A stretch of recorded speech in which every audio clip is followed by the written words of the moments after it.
Is-sena li għaddiet is-Safeguarding Commission tal-Knisja għalqet 26 każ ta' abbuż. 18 kienu jinvolvu tfal taħt l-età u 8 adulti vulnerabbli. F'konferenza tal-aħbarijiet li matul l-Kummissjoni preżentat ir-rapport annwali tagħha, il-kap tal-Kummissjoni Mark Pellicano qal li mill-investigazzjonijiet li saru fl-2023 il-Kummissjoni investigat 18 każ ta' abbuż fuq tfal li 4 minnhom kienu sostanzjati. Intqal li 2 minn dawn il-każijiet kienu jinvolvu abbuż sesswali minn saċerdoti djoċeżani b'wieħed mis-saċerdoti jiġi referut tal-awtoritajiet ċivili. Il-vittma tal-każ ieħor li meta ġie referut il-każ kienet diġà adulta ma xtaqitx tmexxi b'rapport il-Pulizija minkejja l-għajnuna li ngħatat mill-Kummissjoni biex tagħmel dan. Fuq iż-żewġ każijiet ġiet imposta restrizzjoni tal-Ministeru Pubbliku.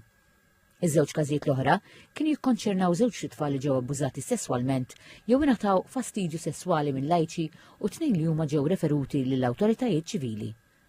Dwar il-kumplament tal-każijiet il-Kummissjoni qalet li wieħed kien parzjalment sostanzjat, ieħor ma kienx u ieħor ma kienx jaqaf ir-responsabilità tal-Kummissjoni. 5 każijiet ġew referuti lill-entitajiet jew isfijiet barra minn Malta u ġew indirizzati minnhom.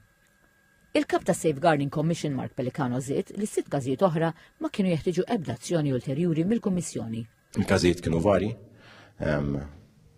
u kull każ rajna li fl-investigazzjoni u l-assessment qiegħda ssir nitkellmu kemm mal-vittmi kemm mal-persuni li l-każ qiegħed dwaru.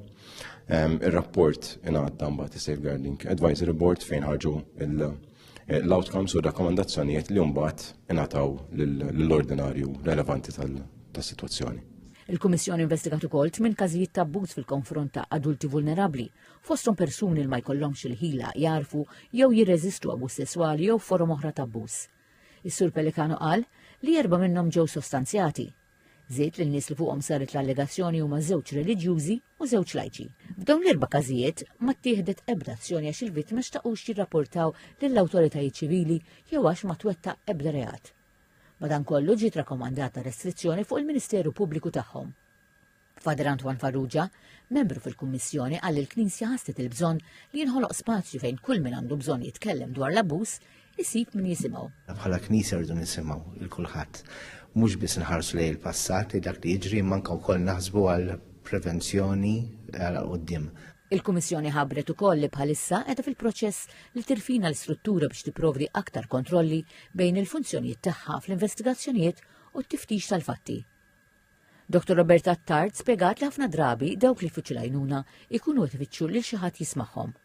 Ikun qisu parti minn proċess ta' fejqan. Kien ilu, pereżempju, ġol l-istorja tiegħu xi 50 sena.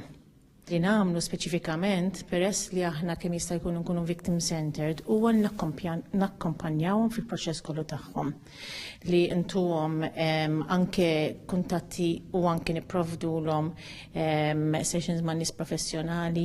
Fix-xhur li ġejjin il-Kummissjoni se tippubblika dokument wara reviżjoni estensiva tal-policies tagħha.